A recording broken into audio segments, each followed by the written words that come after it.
السلام عليكم، ازيكم؟ عاملين ايه؟ النهارده فيديو جديد هنعمل مع بعض وصفة حلوة جدا.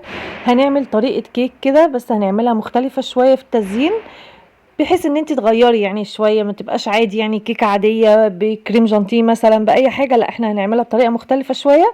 خليكم معايا كده ونشوف هنعمل ايه. اول حاجة معايا هنا كوباية الا ربع من السكر، سكر عادي خالص حبيبات. تمام. ومعايا نص كوباية من الزيت.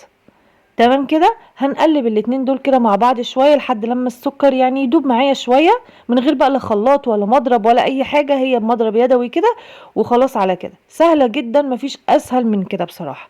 تمام.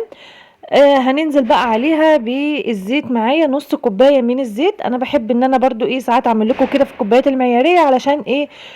تشوفوها يعني قدامكم وتجربوا كل حاجه بالكوبايات، لان في ناس برضو كوبايه عن كوبايه تختلف. تمام.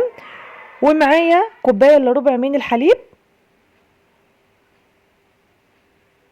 هنقلب كل كده مع بعضه بالشكل اللي انتوا شايفينه ده. تمام. وهبتدي ان انا انزل معايا بعدد 2 من البيض بالشكل ده كده. يبقى احنا حطينا كوباية الا ربع من السكر، مع نص كوباية من الزيت، مع كوباية الا ربع من الحليب، مع عدد 2 بيض، مع الفانيليا. تمام كده. وهنقلب كده كل كده الكلام ده مع بعض. وبعد كده هننزل بالدقيق. الدقيق معايا كوبايتين من الدقيق. وطبعا يعني افضل حاجه ان انت تنخليه، يعني دي بصراحه انا بحبها جدا. حتى لو الدقيق نوعه كويس، حتى لو اي حاجه انخليه برضو بيدي طراوه حلوه قوي قوي للكيك. معايا كوبايتين من الدقيق، وعليهم باكيت البيكنج باودر. تمام كده. بس كده خليط الكيك سهل جدا بسيط، مفيش اسهل من كده.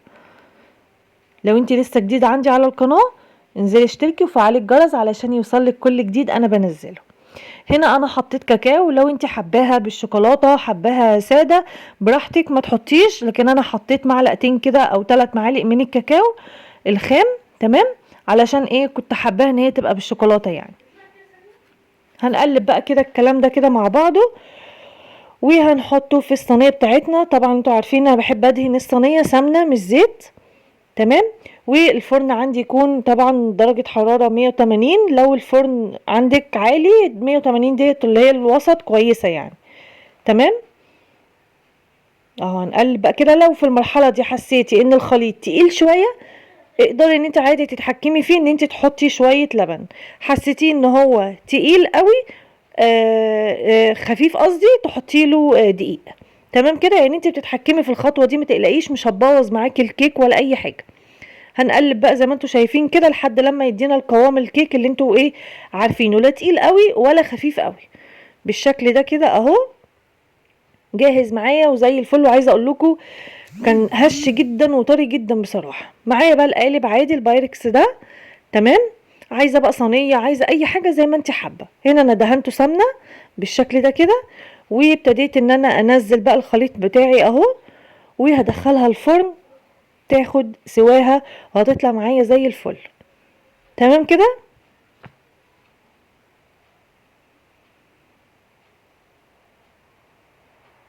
اهو. تمام تمام.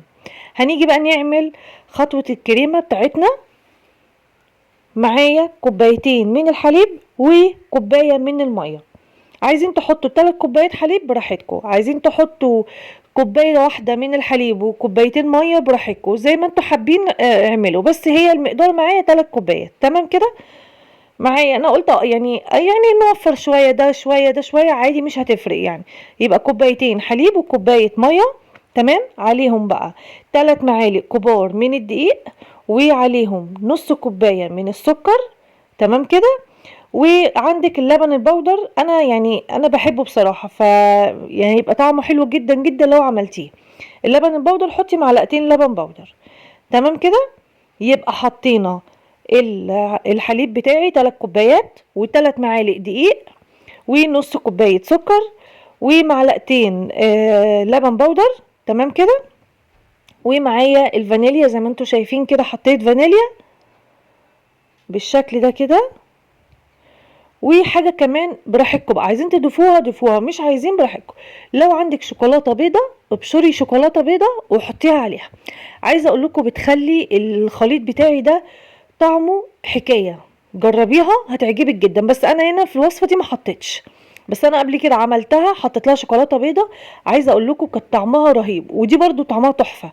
بس الشوكولاته البيضه طبعا ادتها غناوه بطريقه فظيعه. يعني نص كوبايه كده من الشوكولاته البيضه ابشريها ونزليها على الخليط ده، وطلعت بقى على النار قلبت فيه كده لحد لما بقى معايا بالتقل اللي انتوا شايفينه ده. هجيب كيس كده وهغطي واخلي الكيس يلمس الخليط بتاعي عشان ما يعملش طبقه قشره. تمام كده. ادي الكيك بتاعي طلع من الفرن وزي ما انتوا شايفين كده اهو استوى وزي الفل. هبتدي ان انا اعمله فتحات كده تخريم كده بالخله باي حاجه عندك، علشان بقى ايه نسقي الكيك كده ويبقى طعمه غني بقى اكتر واكتر كمان. اهو بالشكل اللي انتوا شايفينه ده كده. وممكن في المرحله دي عادي خالص ما تسقيش الكيك يعني، بس انا حابه ان انا اسقيه برضو، بيبقى قطره كده وبيبقى طعمه حلو قوي بصراحه. باللبن عندك نسكويك ممكن تعمليه، عندك تعملي نسكافيه كده لو انت بتحبي طعم النسكافيه. اي حاجه اعمليها زي ما انتوا شايفين كده. سقيت الخليط بتاعي وهركنه على جنب بقى كده شويه يهدى، علشان ننزل عليه طبقه الكريمه اللي احنا عملناها. بس يكون الكيك بتاعي برد، ما تحطيش طبقه الكريمه والكيك بتاعك سخن. تمام. ادي الكريمه بتاعتي اهي. هقلب بقى تقلبتين كده 3 كده بس تطرى معايا كده شويه، وهبتدي ان انا انزلها فوق الكيكه بتاعتي. والكيكه تكون بارده ما تكونش سخنه. تمام اهو بالشكل اللي انتوا شايفينه ده. عايزه اقول لكم والله طعمها فظيع وفي نفس الوقت حاجه مختلفه. يعني كيكه عاديه وخليط كيك الكريمه عادي جدا، بس مختلفه. يعني لما تيجي تجربيها وتعمليها محدش يعني هيحسها جاتوه بصراحه. يعني هي طعمها بالنسبه لي انا كنت حاساها جاتوه.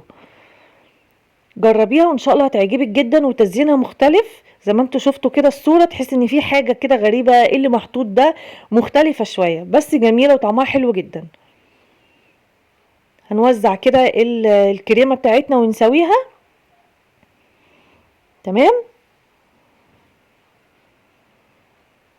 بالشكل ده كده خبطتين كده عشان بس كله يبقى سمك واحد وارتفاع واحد. وطبعا زي ما انتوا حابين صينية عادية بايركس صينية ألمونيا اللي انتوا حابينه اعملوه. تمام. وهنا غطيت بس الوش بتاعها يهدى برضو، علشان ابتدي ان انا اتحرك وازينها براحتي، ما تبقاش الحاجه سخنه كده تضايقني. تمام. سبتها تهدى خالص زي ما انتوا شايفين والخليط بتاعي مسك. يعني انا برضو لما تسيبيها يهدى الخليط خلاص بيتقل كده، الكريمه بتتقل. هو ده اللي انا عايزاه، ما كنتش عايزاها تبقى سايله معايا او سخنه عشان اقدر ان انا ازينها براحتي. معايا بقى الموز بتاعي، انا هزينها بالموز كده. فهبتدي ان انا ازين بقى زي ما انتوا حابين بقى. عايزين تقطعوه قطعوه شرايح كده دواير زي ما انتوا حابين، عايزين تعملوا زي ما انا ما عملت كده برضو براحتكم. اللي انتوا حابينه بقى التزيين ده بتاعكم انتوا. تمام. بس انا اديتكم الفكره ان هي بالموز طعمها تحفه. على فكره انا بحب الموز جدا، بحبه في الحلويات بالذات. بالذات لو انا بقى بعمل كنافه، وكمان كنافه بالموز. يعني مش بحب الكنافه بالمانجا، لا انا بحب الكنافه بالموز. طعمها مختلف جدا وان شاء الله هبقى اعملها معاكم باذن الله. هنا بقى معايا صوص الجناش بقى. طبعا انا عملته كتير معاكم على القناه، لو حابين الطريقه رجعوا للفيديوهات اللي فاتت في التورت والحاجات دي هتلاقوه. تمام. انا كان عندي ما عملتوش يعني مخصوص، انا كان عندي وابتديت ان انا سخنته بقى كده، وهنزل على المزايا كده بالشكل اللي انتوا شايفينه ده لحد لما طبعا تختفي كده خالص لون الموز بتاعي. فلازم الجناش بتاعك يكون تقيل شويه، ما يكونش خفيف قوي يعني، ولا خفيف قوي ولا تقيل قوي، بس يكون تقيل ان هو يداري المزايا بتاعتي. زي ما انتوا شايفين كده سبتها تهدى شويه لحد لما مسكت. فطبعا هي كده خلاص جهزت يعني، بس انا قلت عشان كلها لونها غامق كده فحابه ان انا اعمل اي تزيين كده فيها. فعندي جوز هند كده، فقلت ايه انا ما بحبش جوز الهند قوي، بس قلت كده رشه كده ان انا اديها لون يعني شويه فاتح. عندك بقى مكسرات، عندك اي حاجه من التزيين ممكن انت تفتحي كده اللون كده وتوزعي كده اي حاجه في النص كده، ولا اي حاجه براحتك بقى. تمام. بس كده وهي كده خلصت معايا وزي الفل.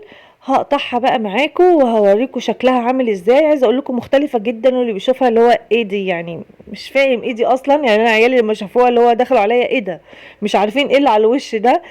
فمختلفة، ولما تيجي تقطعيها بقى كده من جوه كده مع الموزة كده فاتحة مع الكيك شكلها حلو جدا بصراحة. هبتدي ان انا اقطع معاكم بقى كده واوريها لكم اهي. انا حاسه ان انا قعدت اتكلم كتير، بس كنت عايزه اوصل لكم كل حاجه انا عملتها بصراحه. ببقى عايزه اوصل المعلومه زي ما انا ما عملتها، بس هو دي طريقتي، يعني دي طريقتي ان انا اقعد عايزه اوصل لكم الحاجه، بس بحس ان انا بقعد ارغي كتير يعني، فمعلش استحملوني وجربوا ان شاء الله الوصفه دي هتعجبكم جدا. هنطلع كده القطعه بقى، انتوا عارفين اول قطعه دي ساعات بتطلع كده ايه يعني، معوجة شوية او مخبوطة من الجنب شوية، فمش مشكلة، اول واحدة دي بتبقى رخمة شوية. اهو طلعت معايا الحمد لله زي الفل. هوريها لكم برضو. بس انا هنا في الفيديو ده انا كنت تعبانة، كان ضرسي واجعني جدا، معرفتش اصلا ان انا اكلها يعني. انا حتى قطعت بس كده، خدت معلقة صغيرة وما كملتش لاني كنت تعبانة جدا، فمعرفتش ان انا اوريكم بقى والتفاصيل كده واحكي لكم عنها قوي. بس هي بصراحة طعمها تحفة، انا خدت المعلقة دي بس وما دقتهاش تاني.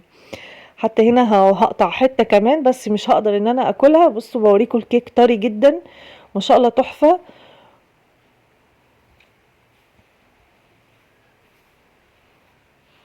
جربوها والله هتعجبكم جدا، وطريقة الموز حلوة. عايزين بقى لو في ناس فيه يعني الله اعلم، اكيد حد ما بيحبش الموز ممكن تشكلوا اي حاجة تانية، يعني ممكن تعملوا فراولة.